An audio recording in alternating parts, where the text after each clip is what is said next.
സദൃശവാക്യങ്ങൾ 3-ാം അധ്യായം 11-12 വാക്യങ്ങളാണ് നമുക്കായിട്ട് ചുരുക്കി വരാൻ കഴിയുന്നത്. സദൃശവാക്യങ്ങൾ 3-ാം അധ്യായം അതിൻ്റെ 11-12 വാക്യങ്ങൾ.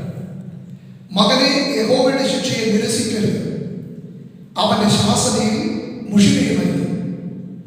അപ്പൻ ഇഷ്ടപുത്രനോട് ചെയ്യുന്നത് പോലെ യഹോവ താൻ സ്നേഹിക്കുന്നവനെ ശിക്ഷിക്കുന്നു.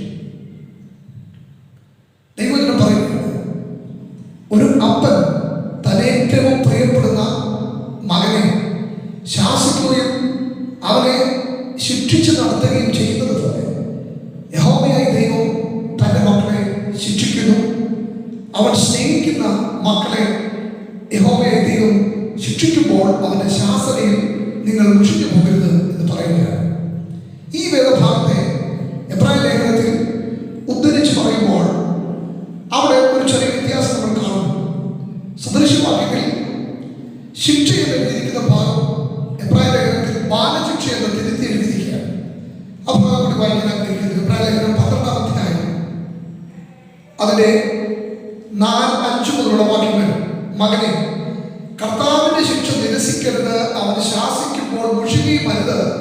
കർത്താവ് താൻ സ്നേഹിക്കുന്നവനെ ശിക്ഷിക്കുന്നു, താൻ കൈക്കൊള്ളുന്ന ഏത് മകനെയും തല്ലുന്നു എന്നിങ്ങനെ മക്കളോടെന്ന പോലെ നിങ്ങളോട് സംവാദിക്കുന്ന പ്രബോധനം നിങ്ങൾ മറന്നു കളഞ്ഞു. നിങ്ങൾ ബാലശിക്ഷ സഹിച്ചാൽ ദൈവം മക്കളോടെന്ന പോലെ നിങ്ങളോട് പെരുമാറുന്നു. ബാലശിക്ഷ എന്ന് കൊടുത്തിരിക്കുകയാണ്. ശിക്ഷയും ബാലശിക്ഷയും തമ്മിൽ വ്യത്യാസം. പണിഷ്മെന്റ് അല്ല, ഇതൊരു ഡിസിപ്ലിനിങ് ആണ്. ഒരു പിതാവ് തന്റെ മകനെ നേർവഴിക്ക് നയിക്കുവാനുള്ള നല്ല ഉദ്ദേശത്തോടുകൂടെ തിരുത്തുകയും ശാസിക്കുകയും ഉപദേശിക്കുകയും ഒക്കെ ചെയ്യുന്ന ഒരു ശിക്ഷണ രീതിയാണ്. ശിക്ഷയല്ല, ഇതൊരു ശിക്ഷണമാണ്. അതിന് ഗ്രീക്ക് ഭാഷയിൽ പിഡിയ എന്നൊരു പദമാണ് കൊടുത്തിട്ടുള്ളത്. ആ പദത്തിൽ നിന്നാണ് പീഡിയാട്രിക്സ് തുടങ്ങിയിട്ടുള്ള പദങ്ങൾ വന്നിട്ടുള്ളത്. നമുക്കറിയാം, ഹോസ്പിറ്റലിൽ ചെന്നാൽ ഒരു പീഡിയാട്രീഷ്യനെ കാണുന്നത് കുട്ടികളുടെ രോഗം മാറ്റുന്നതിനും അവരെ പരിചരിക്കുന്നതിനും വേണ്ടിയാണ്, അവരെ ശിക്ഷിക്കുന്നതിന് വേണ്ടിയല്ല. ബാലൻ, ശിശു, കുട്ടികൾ എന്നൊക്കെയുള്ള അർത്ഥത്തിൽ ഉപയോഗിച്ചിരിക്കുന്ന പദം ആ മൂലപദത്തിൽ നിന്നാണ് ഉണ്ടായിട്ടുള്ളത്. അപ്പോൾ ബാലശിക്ഷ എന്ന വാക്കിന്റെ അർത്ഥം ശിക്ഷയല്ല, ശിക്ഷണമാണ്. യഹോവയായ ദൈവം തന്റെ മക്കളെ ശിക്ഷണം നടത്തുന്നു. ശിക്ഷണത്തിലൂടെ ദൈവം നമ്മളെ നടത്തുന്നു. നേരായ വഴിയിലൂടെ നാം നടക്കേണ്ടതിനായി ദൈവം നമ്മെ ബാലശിക്ഷ തരികയാണെന്ന് ദൈവത്തിന്റെ വചനം നമ്മളെ ഓർമ്മപ്പെടുത്തുന്നു. 1 കൊരിന്ത്യർ ലേഖനം 11-ാം അധ്യായത്തിലേക്ക് വരുമ്പോൾ ഈ പദം നമ്മൾ വീണ്ടും കാണുകയാണ്. 1 കൊരിന്ത്യർ ലേഖനം 11-ാം അധ്യായത്തിൽ കർത്താവിന്റെ തിരുദേശവുള്ള ബന്ധത്തിലാണ് ബാലശിക്ഷയെ കുറിച്ച് പറഞ്ഞിട്ടുള്ളത്. ആ ഭാഗം ഇങ്ങനെ കാണുന്നു. 1 കൊരിന്ത്യർ ലേഖനം 11-ാം അധ്യായം 30 മുതലുള്ള വാക്യങ്ങൾ. ഇത് ഹേതുവായി നിങ്ങളിൽ പലരും ബലഹീനരും രോഗികളുമാകും, അനേകരും നിദ്ര കൊള്ളുന്നു. നാം നമ്മെ തന്നെ വിധിച്ചാൽ വിധിക്കപ്പെടുകയില്ല. വിധിക്കപ്പെടുന്നുവെങ്കിലോ നാം ലോകത്തോടുകൂടെ ശിക്ഷാവിധിയിൽ അകപ്പെടാതിരിക്കേണ്ടതിന് കർത്താവ് നമ്മെ ബാലശിക്ഷ കഴിക്കുകയാണെന്നും ദൈവം നമ്മെ കറക്റ്റ് ചെയ്യുകയാണ്. ബാലശിക്ഷയിൽ പ്രധാനപ്പെട്ട 3 കാര്യങ്ങളുണ്ട്. അതിൽ ആദ്യത്തെ ഭാഗം മാത്രം ഞാൻ വളരെ ഹ്രസ്വമായി പങ്കുവെക്കുകയാണ്. ആദ്യത്തെ ഭാഗം, ഒരു പിതാവ് തന്റെ മകനെ ശിക്ഷിക്കുമ്പോൾ, ബാലശിക്ഷ കൊടുക്കുമ്പോൾ, അതായത് തനിക്ക് ശിക്ഷണം നൽകി ഡിസിപ്ലിൻ വരുത്തി ചേഞ്ച് ചെയ്യുമ്പോൾ പ്രധാനപ്പെട്ട 3 കാര്യങ്ങളോട് സംഭവിക്കും. ഒന്ന്, അവനെ തിരുത്തും. അവൻ തെറ്റായ വഴിയിലാണെങ്കിൽ അവനെ തിരുത്തുവാൻ വേണ്ടി ചെയ്യാവുന്നതൊക്കെ അതിനായി ചെയ്യും. തിരുത്തലാണ് ആദ്യത്തെ ഭാഗം. രണ്ടാമത് വിലക്കൽ ആണ്. അതായത് അവൻ പോകുന്ന വഴി തെറ്റാണെങ്കിൽ മുന്നോട്ട് ഇനി ഒട്ടും പോയിക്കൂടാ എന്ന് തോന്നിക്കൊണ്ട് പിതാവ് അവനെ വിലക്കുന്ന ഭാഗമാണ് രണ്ടാമത്തെ. മൂന്നാമത്തേത് പരിശീലനമാണ്. അവനെ പഠിപ്പിക്കലാണ് മൂന്നാമത്തെ ഭാഗം. അതിന് ആദ്യത്തെ ഭാഗത്തെ കുറിച്ച് മാത്രം നമുക്കൊന്ന് ചിന്തിക്കാം. ഒരു ബാലശിക്ഷയിൽ ഉൾപ്പെടുന്ന പ്രധാനപ്പെട്ട ഭാഗമാണ് കറക്ഷൻ, അതായത് നമ്മെ തിരുത്തുന്ന ദൈവത്തിന്റെ പ്രവൃത്തി. കൊരിന്ത്യർ ലേഖനത്തിൽ നമ്മൾ വായിച്ചത് കൊരിന്ത്യ സഭയുടെ വലിയ ഒരു കുറവിനെ ദൈവം കൂടെ തിരുത്തുവാൻ ആഗ്രഹിക്കുകയാണ്. തന്റെ അപ്പോസ്തലനായ പൗലോസിലൂടെ ഈ ലേഖനത്തിലൂടെ അവരെ ബോധ്യപ്പെടുത്തുകയാണ്. എന്താണ് ആ തെറ്റ്? അതിന്റെ 11-ാം അധ്യായത്തിന്റെ 19 മുതലുള്ള വാക്യങ്ങളിൽ അവരുടെ തെറ്റെന്താണെന്ന് നമ്മൾ എഴുതി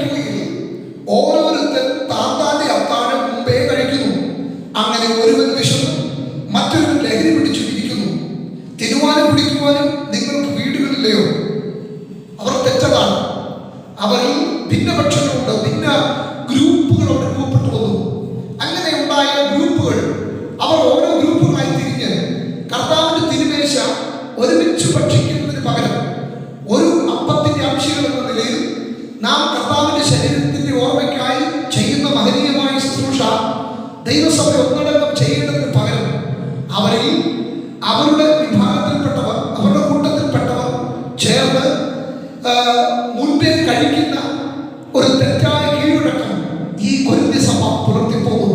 പൗലോസ് അവരെ ഓർമ്മപ്പെടുത്തുകയാണ്, നിങ്ങൾ തന്നെത്താൻ ശോധന ചെയ്തിട്ട് വേണം ഈ അപ്പം തിന്നുകയും പാനപാത്രത്തിൽ നിന്ന് കുടിക്കുകയും ചെയ്യാമെന്ന് പറയുക. എന്താണ് ഈ ശോധന? സാധാരണഗതിയിൽ ദൈവസഭകളിൽ നാം പറഞ്ഞു വരുന്ന ആശയത്തിൽ നിന്നും അല്പം വ്യത്യസ്തമായിട്ടൊരു ആശയമാണ് പൗലോസ് പറയുന്നത്. നമ്മൾ സ്വയം ശോധനയ്ക്കായി പറയുന്നത് ഭഗത്തിൽ നിന്ന് വിട്ടുപോരുമ്പോൾ ആരെങ്കിലുമായി ശണ്ട കൂടിയിട്ടുണ്ടോ, അയോഗ്യമായി സംസാരിച്ചിട്ടുണ്ടോ, മോശമായ കാര്യങ്ങൾ ചിന്തിച്ചിട്ടുണ്ടോ, പാപം ചെയ്തിട്ടുണ്ടോ എന്ന അർത്ഥത്തിലാണ്. പൗലോസ് പറയുന്നത് കർത്താവിന്റെ തിരുമേശ അനുഷ്ഠിച്ച രീതി തെറ്റായി പോയി എന്നതിനെ കുറിച്ചാണ്. അതുകൊണ്ട് നിങ്ങൾ സ്വയമായി പരിശോധിക്കണമെന്ന് പൗലോസ് അവരോട് പറയുകയാണ്. ഇതിനെക്കുറിച്ചാണ് വിശദമായി അവിടെ എഴുതുന്നത്. അവരോട് പറയുന്നു, ഇത് കർത്താവിന്റെ ശരീരത്തെ ഓർമ്മപ്പെടുത്തുന്നതായതുകൊണ്ട് അത് നിങ്ങൾ കഴിക്കുമ്പോൾ അതിൻ്റെതായ ദൈവകൃപയിൽ ഐക്യതയിൽ ഒരുമിച്ച് വേണം ഇതിൽ നിന്ന് പങ്കുകൊള്ളുവാൻ അവർ ഓർമ്മപ്പെടുത്തുകയാണ്. എന്നിട്ട് അവരുടെ പ്രധാനപ്പെട്ട കാര്യം പൗലോസ് പറയുന്നു, നിങ്ങൾ തിന്നുകയോ കുടിക്കുകയോ ചെയ്യുന്നവൻ കർത്താവിന്റെ തന്നെത്താൻ ശോധന ചെയ്യാൻ നിന്നാൽ, അയോഗ്യമായ അപ്പം തിന്നാൽ കർത്താവിന്റെ ശരീരവും രക്തവും സംബന്ധിച്ച് കുറ്റക്കാരനാകും. അതുകൊണ്ട് മനുഷ്യൻ തന്നെത്താൻ ശോധന ചെയ്തിട്ട് വേണം ഈ അപ്പം തിന്നുകയും പാനപാത്രത്തിൽ നിന്ന് കുടിക്കുകയും ചെയ്യുവാൻ. എന്നിട്ട് പറയുന്നു, ഇങ്ങനെ നിങ്ങൾ വിവേചിക്കാതെ കഴിക്കുകയാണെങ്കിൽ നിങ്ങൾക്ക് തന്നെ ശിക്ഷാവിധി തിന്നുകയും കുടിക്കുകയും ചെയ്യുന്നു. ഇത് ഹേതുവായി നിങ്ങൾ പലരും രോഗികളും ചില ബലഹീനമാകുന്നു, ചില നിദ്ര കൊള്ളുന്നു. പ്രധാനപ്പെട്ട പോയിന്റ് പൗലോസ് പറയുന്നതാണ്, നിങ്ങൾ തന്നെത്താൻ വിധിച്ചാൽ, നാം നമ്മെ തന്നെ വിധിച്ചാൽ വിധിക്കപ്പെടുകയില്ല. വിധിക്കപ്പെടുന്നുവെങ്കിലോ നാം ലോകത്തോടുകൂടെ ശിക്ഷാവിധിയിൽ അകപ്പെടാതിരിക്കേണ്ടതിന് ദൈവം നമ്മെ ബാലശിക്ഷ കഴിക്കുകയാകുന്നു. ബാലശിക്ഷ എന്ന് പറയുമ്പോൾ, വിധിക്കുക എന്ന് പറയുമ്പോൾ എന്താണ് അതിന്റെ അർത്ഥം? സ്വയമായി തിരുത്തുക എന്നാണ് പൗലോസ് ഉദ്ദേശിച്ച അർത്ഥം. ആ ഒരു അർത്ഥം നമുക്ക് ഇങ്ങനെ വായിക്കാം, നിങ്ങൾ സ്വയമായി തിരുത്തുകയാണെങ്കിൽ നിങ്ങൾക്ക് അനുഗ്രഹം ഉണ്ടാകും. നിങ്ങൾ സ്വയമായി തന്നെത്താൻ തിരുത്തിയില്ലെങ്കിൽ ദൈവം നിങ്ങളെ തിരുത്തേണ്ടി വരും. അങ്ങനെ തിരുത്തേണ്ടി വരുമ്പോൾ നിങ്ങൾ ലോകത്തോടു കൂടെ നിത്യനായ വിധിയിൽ ഉൾപ്പെടുവാനുള്ളവരല്ലാത്തത് കൊണ്ട് നിങ്ങളെ ദൈവം ബാലശിക്ഷ കഴിക്കുമെന്നാണ്. ഒരിക്കൽ കൂടി ആ ഭാഗ്യം പറയാൻ ആഗ്രഹിക്കുന്നു. നിങ്ങൾ കർത്താവിന്റെ തിരുമേശയിൽ നിന്ന് പങ്കുകൊള്ളുമ്പോൾ അയോഗ്യമായിട്ടാണോ നിങ്ങൾ അത് അനുഷ്ഠിക്കുന്നതെന്ന് നിങ്ങൾ സ്വയം പരിശോധിച്ചില്ലെങ്കിൽ, നിങ്ങളുടെ തെറ്റുകളെ നിങ്ങൾ തിരുത്തിയില്ലെങ്കിൽ, ദൈവം നിങ്ങളെ തിരുത്തേണ്ടുന്ന സ്ഥിതി ഉണ്ടായാൽ ലോകത്തെ ദൈവം നിത്യനായിരിക്കായി വെച്ചിരിക്കുന്ന കൂടെ നിങ്ങളെ ഉൾപ്പെടുത്താൻ പറ്റാത്തതുകൊണ്ട്, ദൈവത്തിന്റെ മക്കളായതുകൊണ്ട് നിങ്ങളെ ദൈവം കറക്ഷനിലൂടെ നടത്തും. ദൈവം നിങ്ങളെ ബാലശിക്ഷയിലൂടെ നടത്തുമെന്ന് പറയുകയാണ്. ഇപ്പോൾ ദൈവം നമ്മെ കറക്റ്റ് ചെയ്യുന്നു. തെറ്റായ വഴിയിലൂടെ നാം നടക്കുമ്പോൾ ദൈവം നമ്മളെ കറക്റ്റ് ചെയ്യുന്നു. എന്നെ കേൾക്കുന്ന നാം ഓരോരുത്തർക്കും ദൈവത്തിന്റെ കറക്ഷനിലൂടെ പോകേണ്ടി വന്നിട്ടുണ്ടാകും. ചില പ്രത്യേക കാര്യങ്ങൾ നാം ചെയ്തു കഴിയുമ്പോൾ അത് കുറെ ദൂരം നാം സഞ്ചരിച്ച ശേഷമായിരിക്കും ദൈവിക കറക്ഷനുകൾ ആ വിഷയത്തിൽ നടക്കുന്നത്. ദൈവം അതിനെ തിരുത്തുന്ന രംഗങ്ങൾ ഉണ്ടായിട്ടുണ്ടാകും. ചിലപക്ഷേ നമുക്ക് ദുഃഖകരമായത് തോന്നിയെന്ന് വന്നാലും നമ്മുടെ നന്മയ്ക്കാണെന്ന് ദൈവത്തിന്റെ വചനം പറയുന്നു. എബ്രായ ലേഖനം പറയുന്നത്, നമ്മെ അവന്റെ വിശുദ്ധിയിലേക്ക് വളർത്തുവാനാണ് ദൈവം നമ്മെ ബാലശിക്ഷ കഴിക്കുന്നതെന്നാണ്. നാം എത്രമാത്രം ദൈവത്തിൽ അകന്നു പോയിട്ടുണ്ടോ അവിടെ മുതൽ ദൈവം നമ്മളെ കറക്റ്റ് ചെയ്യുകയാണ്. നമ്മൾ കണ്ടിട്ടുണ്ട് കുട്ടികൾ സ്കൂളുകളിൽ അസൈൻമെന്റുകൾ എഴുതി സമർപ്പിക്കുമ്പോൾ അതിൽ തെറ്റുകളുണ്ടെങ്കിൽ അധ്യാപകൻ അതിന് കറക്ഷൻ നടത്തും. റെഡ് മാർക്കുകൾ കൊടുത്തിട്ട് പറയും, ഇത് തിരുത്തി വീണ്ടും സബ്മിറ്റ് ചെയ്യാൻ പറയും. അങ്ങനെ വീണ്ടും കഷ്ടപ്പെട്ടത് എഴുതി എത്ര പ്രാവശ്യം എഴുതി അത് പൂർണ്ണതയിലെത്തുന്നുവോ അപ്പോൾ മാത്രമാണ് അത് സ്വീകരിക്കുന്നത്. ഇതുപോലെ ലോകത്തിൽ കറക്ഷൻ ധാരാളം ഉദാഹരണങ്ങളുണ്ട്. ഇതുപോലെ ദൈവത്തിന്റെ വിശുദ്ധി പ്രാപിക്കുന്നത് വരെ, മക്കളെന്ന നിലവാരത്തിലേക്ക് നാം എത്തുന്നത് വരെ, നമ്മുടെ പേര് കൊണ്ട് മക്കളാണ്, അവകാശം കൊണ്ട് മക്കളാണ്, എന്നാൽ പ്രവൃത്തി കൊണ്ട് മക്കളല്ലാതായി തീരുന്ന പ്രവൃത്തികൾ നമ്മുടെ ജീവിതത്തിലുണ്ടെങ്കിൽ നമ്മെ തിരുത്തി നമ്മുടെ പദവിയിലേക്ക് മടക്കി കൊണ്ടുവന്ന പ്രവൃത്തിയാണ് ബാലശിക്ഷ. അതുകൊണ്ട് നാം ബാലശിക്ഷ അനുഭവിക്കുമ്പോൾ ദൈവം നമ്മെ സ്നേഹിക്കുന്നതിന്റെ പ്രതീകമാണ്, അതിന്റെ ലക്ഷണമാണെന്ന് തിരിച്ചറിഞ്ഞ് ദൈവത്തിന് സ്തോത്രം ചെയ്യാൻ കഴിയുന്നവരായിരിക്കണം. ദൈവം നമുക്ക് ബാലശിക്ഷ നൽകുമ്പോൾ അതിൽ നിരസിക്കുകയോ മുഷിക്കുകയോ ചെയ്യുന്ന സ്വീകരിക്കുന്നതെന്നാണ് ദൈവത്തിന് പറഞ്ഞത്. നാം അതിൽ സന്തോഷത്തോടെ സ്വീകരിക്കണം. കർത്താവ് സ്നേഹിക്കുന്ന ഏത് മക്കളെയും അവൻ ശിക്ഷിക്കുന്നു എന്നുള്ളതാണ്. അതുകൊണ്ട് ചിലപ്പോൾ രോഗങ്ങളായി നമ്മുടെ ജീവിതത്തിൽ ചില തിരുത്തലുകൾ വന്നേക്കാം. ചിലപ്പോൾ കർത്താവ് നമ്മളെ തിരുത്തുന്നത് ചില സാമ്പത്തിക പ്രതിസന്ധിയിലൂടെ നമ്മൾ കടന്നുപോയി പഠിക്കേണ്ടവയായിരിക്കാം. ചിലപ്പോൾ കർത്താവ് നമ്മളെ തിരുത്തുന്നത് നാം സ്നേഹിച്ച പലരും നമ്മെ കൈവിടുന്ന അവസ്ഥകളായിരിക്കാം. ചിലപ്പോൾ തെറ്റിദ്ധരിക്കപ്പെടുന്ന അവസ്ഥകളായിരിക്കാം. അവിചാരിതമായി വരുന്ന അപകടങ്ങളായിരിക്കാം. ചിലപ്പോൾ ഏകാഗ്രതയായിരിക്കാം, നിരാശകളായിരിക്കാം. ചിന്തിക്കാത്ത പല വിധത്തിലുള്ള സംഭവങ്ങളും ജീവിതത്തിൽ സംഭവിക്കുമ്പോൾ നമ്മൾ തിരിച്ചറിയണം, ദോഷത്തിനായിട്ട് ദൈവം ഒന്നും ചെയ്യുകയില്ല. ദൈവത്തെ സ്നേഹിക്കുന്നവർക്ക്, നിർണയപ്രകാരം വിളിക്കപ്പെട്ടവർക്ക് തന്നെ സകലവും നന്മയ്ക്കായി കൂടി വ്യാപരിക്കുന്നത് കൊണ്ട് ദൈവം സ്നേഹിക്കുന്ന ഏത് മക്കളെയും അവൻ ശാസിക്കുന്നു, അവൻ ബാലശിക്ഷയിലൂടെ നടത്തുന്നു എന്നറിഞ്ഞ് നന്ദിയോടെ കർത്താവിനെ സ്തുതിക്കുന്നവരായിരിക്കണമെന്ന് ദൈവം നമ്മളിൽ ആഗ്രഹിക്കുകയാണ്. ദൈവം നമ്മെ ബാലശിക്ഷ നടത്തുമ്പോൾ മനുഷ്യൻ ചെയ്യുന്നത് പോലെയല്ല. അതുകൊണ്ട് പ്രത്യേകതകളുണ്ട്. ഒന്നാമത്തെ പ്രത്യേകത, ദൈവം നമ്മെ ബാലശിക്ഷ കഴിക്കുമ്പോൾ ദൈവം ആദ്യം നമുക്ക് മുന്നറിയിപ്പ് നൽകുകയാണ്. ഉൽപ്പത്തി പുസ്തകം മുതൽ വെളിപ്പാട് പുസ്തകം വരെ ദൈവത്തിന്റെ ബാലശിക്ഷയിലൂടെ കടന്നു പോകുന്നതിന് മുമ്പ് ദൈവഭക്തന്മാർക്ക് മുന്നറിയിപ്പുകൾ ദൈവം കൊടുത്തിട്ടുള്ളതായി നമ്മൾ കാണാം. ആദ്യ മാതാപിതാക്കളായ ആദമിന് ശേഷം ആദമിന് പോലും ദൈവം മുന്നറിയിപ്പ് കൊടുത്തിരുന്നു എന്ന് നമ്മൾ കാണാം. ദൈവത്തിന്റെ കരുതൽ അവിടെ ഉണ്ടായി. കയ്യിലൂടെ പറയുന്നു, പാവം നിന്റെ വാതിൽക്കൽ കിടക്കുന്നു, അതിന്റെ ആഗ്രഹം നിന്നോടാകുന്നു, നീ അതിനെ ജയിക്കണം. കർത്താവ് മുന്നറിയിപ്പ് കൊടുക്കുകയാണ്. ആ മുന്നറിയിപ്പിനെ അവഗണിച്ചത് കൊണ്ടാണ് വീണ്ടും ശിക്ഷാവിധിയിലേക്ക് അകപ്പെട്ടതെന്ന് കാണാം. വെളിപ്പാട് പുസ്തകത്തിൽ 7 സഭകളോടും ഓരോ മുന്നറിയിപ്പുകൾ കൊടുക്കുകയാണ്. എഫെസോസിലെ സഭയോട് ഇങ്ങനെ പറയുന്നു, നിന്റെ ആദ്യ സ്നേഹം കുറഞ്ഞു പോയിരിക്കുന്നു, നഷ്ടപ്പെട്ടു പോയിരിക്കുന്നു. നീ ഏതിൽ നിന്ന് വീണിരിക്കുന്നു എന്നറിഞ്ഞ് നിന്റെ ആദ്യത്തെ പ്രവൃത്തി ചെയ്യുക, അല്ലെങ്കിൽ ഞാൻ വരികയും നിന്റെ നിലവിളക്ക് ആ സ്ഥാനത്ത് നീക്കുകയും ചെയ്യുമെന്ന് മുന്നറിയിപ്പ് കൊടുക്കുകയാണ്. ചരിത്രം പഠിപ്പിക്കുന്നത് ആ സഭ ആ മുന്നറിയിപ്പുകളെ അവഗണിച്ച് ദൈവ സന്നിധിയിൽ തന്നെ ലോകത്തിൽ അങ്ങനെ ഒരു സഭയില്ലാതാകത്തക്ക വിധത്തിൽ അതിന്റെ സ്ഥാനമില്ലാതായി പോയെന്ന് നമ്മൾ കാണുന്നു. ഇപ്പൊ മുന്നറിയിപ്പുകളെ അവഗണിക്കുമ്പോഴാണ് ദൈവത്തിൽ തന്നെ നമ്മെ കറക്റ്റ് ചെയ്യേണ്ടതായിട്ട് വരുന്നത്. ദൈവത്തിന്റെ കറക്ഷന്റെ പ്രത്യേകത, ദൈവം നമുക്ക് മുന്നറിയിപ്പുകളെ തരികയാണ്. ഒരു വ്യക്തി ദൂരയാത്ര ചെയ്തുകൊണ്ടിരിക്കട്ടെ, വാഹനം ഓടിച്ച് യാത്ര ചെയ്യുക. ഏറെ ദൂരം അവർ യാത്ര ചെയ്യുമ്പോൾ താൻ ഉദ്ദേശിക്കുന്ന സ്ഥലത്തേക്കല്ല എന്ന് തനിക്ക് ബോധ്യം വരാൻ പറ്റുന്ന വിധത്തിൽ തനിക്ക് പെട്ടെന്ന് മനസ്സിലാക്കാൻ കഴിയുന്നത് അവിടുത്തെ സൈൻ ബോർഡുകൾ. തിരുവനന്തപുരത്തേക്ക് യാത്ര ചെയ്യേണ്ട ഒരാൾ പോകുന്ന വഴിയിലൊക്കെ തിരുവനന്തപുരം എന്നുള്ള സൈൻ ബോർഡുകൾ കാണാൻ കഴിയും. ഇത് കാണുമ്പോൾ ലക്ഷ്യത്തിലേക്ക് അടുക്കുന്നുവെന്നറിയും. നേരെ മറിച്ച് വിപരീത ദിശയിലാണ് പോകുന്നതെങ്കിൽ എവിടേക്കാണ് പോകേണ്ടത് ആ വഴിയിലേക്കുള്ള വഴി അതാണെന്നുള്ള സൈൻ ബോർഡുകൾ നമ്മൾ കാണും. അതിനെ അവഗണിച്ച് മുന്നോട്ട് പോകുന്നതോറും എത്ര ദൂരം നമ്മൾ പിന്നിട്ട് പോകും, അത്ര ദൂരം നമ്മൾ മടങ്ങി വന്നെങ്കിലേ ലക്ഷ്യസ്ഥാനത്ത് എത്തുകയുള്ളൂ. ഒരു പ്രധാനപ്പെട്ട കാര്യമാണ്. നാം എത്രമാത്രം ദൈവത്തിൽ നടന്നു പോയിട്ടുണ്ടോ അത്രയും നാം അടുത്തു വരുന്നതിനായി ദൈവം നമ്മളെ കറക്റ്റ് ചെയ്യാൻ ഇടവരുത്താതെ മടങ്ങി വരികയാണെങ്കിൽ നമുക്ക് ആ പുത്രത്വത്തിന്റെ ആ ഭാവത്തിലേക്ക്, ആ സ്ഥാനത്തിലേക്ക് മടങ്ങി വരാനും ദൈവത്തിന്റെ വിശുദ്ധി പ്രാപിക്കുവാനും നമുക്ക് കഴിയും. അതിനായിട്ട് കർത്താവ് നമ്മെ ബാലശിക്ഷ കഴിക്കുകയാണ്. ദൂരം യാത്ര ചെയ്താൽ അത്ര ദൂരം നമുക്ക് മടങ്ങി വരേണ്ടതുണ്ട്. ദൈവം നമുക്ക് ബാലശിക്ഷ നൽകുമ്പോൾ അവർ നമുക്ക് മുന്നറിയിപ്പുകളെ തരും. രണ്ടാമത്തെ കാര്യം, ദൈവത്തിന്റെ ശാസനവും ദൈവത്തിന്റെ ശിക്ഷണങ്ങളും മനുഷ്യനെ പോലെയല്ല. ഒരു ചിന്തകൻ ഇങ്ങനെ പറഞ്ഞു, we may overcorrect or undercorrect or abdicate, but God never failed in it എന്നാണ്. ദൈവം ഒരിക്കലും നമ്മെ കറക്റ്റ് ചെയ്യുന്ന കാര്യത്തിൽ ദൈവത്തിന് തെറ്റുപറ്റുകയില്ല.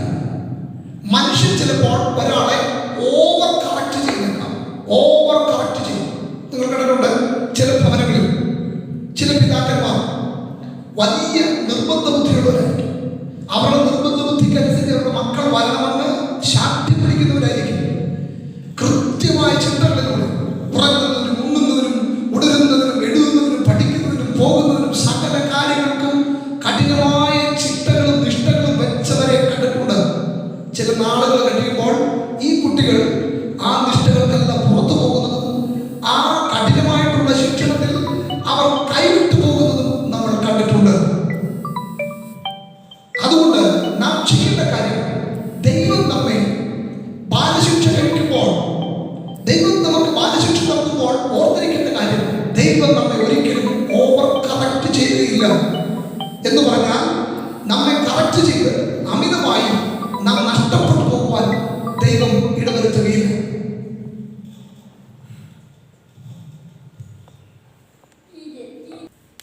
പൊന്നിനെ ശുദ്ധി ചെയ്യുന്നത് പോലെ പൊന്നൊരുക്കുന്ന സൂക്ഷ്മതയോടെയാണ് ദൈവം നമ്മെ ശോധന കഴിക്കുന്നത്, ദൈവം നമ്മളെ ബാലശിക്ഷ കഴിക്കുന്നത്. എന്താണ് പൊന്നൊരുക്കുന്നതിന്റെ സൂക്ഷ്മത? പൊന്നൊരുക്കുമ്പോൾ അമിതമായി ചൂടായാൽ, ഓവർ ഹീറ്റ് ആയി കഴിഞ്ഞാൽ അത് മെൽറ്റ് ചെയ്യുവാൻ തുടങ്ങും. അത് ഉരുകി അതിന്റെ യഥാർത്ഥ രൂപത്തിൽ നിന്നും തനിക്ക് ആഗ്രഹിച്ചതുപോലെ കിട്ടാതെയായി പോകും. ചൂട് കുറഞ്ഞു പോയാൽ അത് ശരിയായ രീതിയിൽ മെൽറ്റ് ചെയ്ത് കിട്ടുകയില്ല. അതുകൊണ്ട് സൂക്ഷ്മതയോടെ അതിനാവശ്യമായിട്ടുള്ള മെൽറ്റിംഗ് പോയിന്റിലാണ് അതിനെ ഒരുക്കുന്നത്. ഇതുപോലെയാണ് സ്വർഗത്തിലെ ദൈവം നമുക്ക് സഹിക്കുവാൻ കഴിയുന്നതിന് മീതെ പരീക്ഷ തരാൻ അനുവദിക്കാതെ പരീക്ഷയോടുകൂടി നീക്കുപോക്ക് തരുന്ന ദൈവമാണ് നമ്മുടെ കർത്താവ്. നിങ്ങൾ ബാലശിക്ഷയിലൂടെ കടന്നു പോകുന്നുണ്ടെങ്കിൽ വചനം പറയുന്നത് ഏത് ശിക്ഷയും തൽക്കാലം സന്തോഷകരമല്ല എന്ന് പറഞ്ഞാൽ അറ്റ് ദ മൊമെന്റ് നിങ്ങളിൽ അനുഭവിക്കുന്ന സമയത്ത് നിങ്ങൾക്ക് ദുഃഖകരമാണ്. പ്രസംഗിക്കുന്ന ആൾക്ക് എളുപ്പമാണ്, പറയുന്ന ആൾക്ക് അത് സന്തോഷകരമാണ്, പക്ഷെ അനുഭവിക്കുന്നത് പ്രയാസകരമാണ്.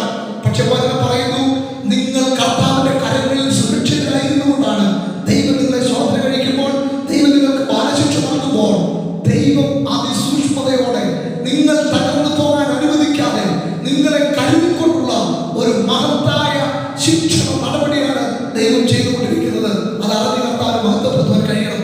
സാമ്പത്തിക ഞെരുക്കമോ രോഗമോ ബുദ്ധിമുട്ടുകളോ പ്രശ്നങ്ങളോ കുടുംബ കലഹങ്ങളോ നിങ്ങൾ പ്രതീക്ഷിക്കാത്ത അസ്വസ്ഥതകളോ കുടുംബത്തിൽ ജീവിതത്തിൽ കടന്നു വരുമ്പോൾ ഒരുപക്ഷെ ദൈവത്തിന്റെ കറക്ഷനുകളാണ് എൻ്റെ ജീവിതത്തിൽ നടക്കുന്നതെന്ന് അറിഞ്ഞ് ഞാൻ ഒരു ദിവസം ദൈവത്തിന്റെ ഹിതം പോലെ, ദൈവത്തിന്റെ ഇഷ്ടം പോലെ അവന്റെ വിശുദ്ധി പ്രാപിക്കേണ്ടതിന് ഞാൻ അവന്റെ ഹിതം പോലെ ആയിത്തീരുമെന്നുള്ള പ്രത്യാശയോട് സന്തോഷത്തോടുകൂടി അതിനെ സ്വീകരിക്കേണ്ടവരാണ്.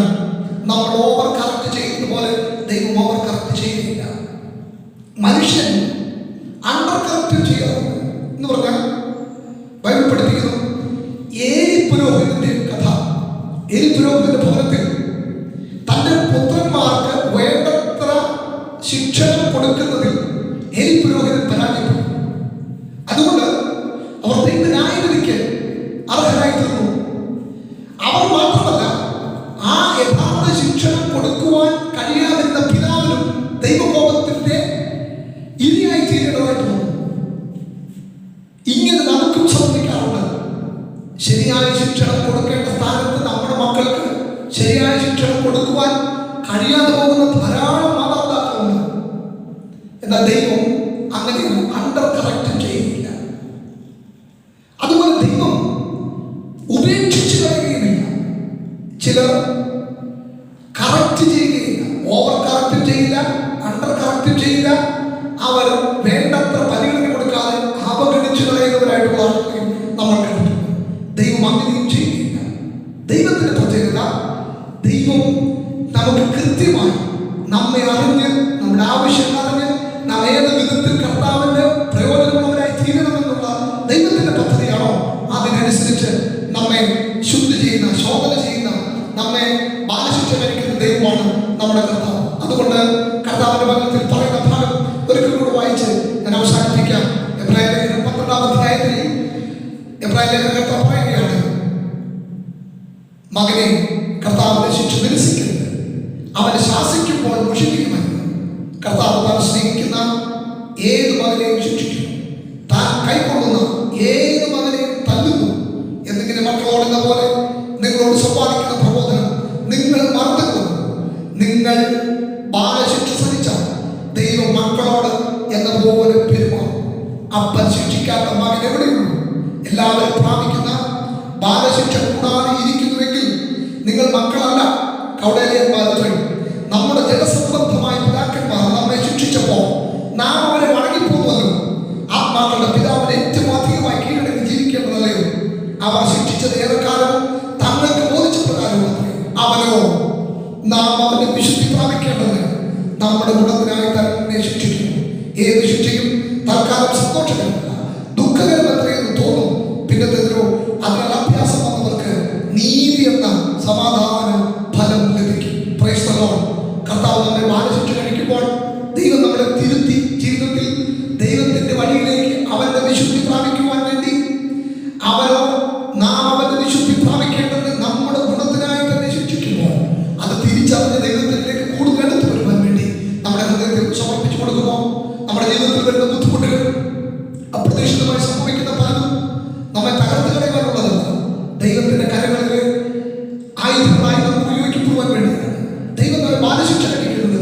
അവന് കൂടുതൽ പ്രയോജനമുള്ളവരെ അവന്റെ വിശുദ്ധിയിൽ നമ്മളായി തീരുവാനാണ്. ഇന്ന് സംസാരിച്ച സന്ദേശത്തിന്റെ സംഗ്രഹം ഇങ്ങനെയാണ്: അപ്പൻ മക്കളെ സ്നേഹിക്കുന്നത് പോലെ ദൈവം നമ്മെ സ്നേഹിക്കുന്നു. ഈ ഭൂമിയിലെ ഏതൊരപ്പനും സ്നേഹിക്കുന്ന മക്കളെ ബാലശിക്ഷ ചെയ്യുന്നുവെങ്കിൽ ദൈവം നമ്മെ സ്നേഹിക്കുന്നതിന്റെ ലക്ഷണമാണ് ദൈവം നമുക്ക് തരുന്ന ബാലശിക്ഷകൾ.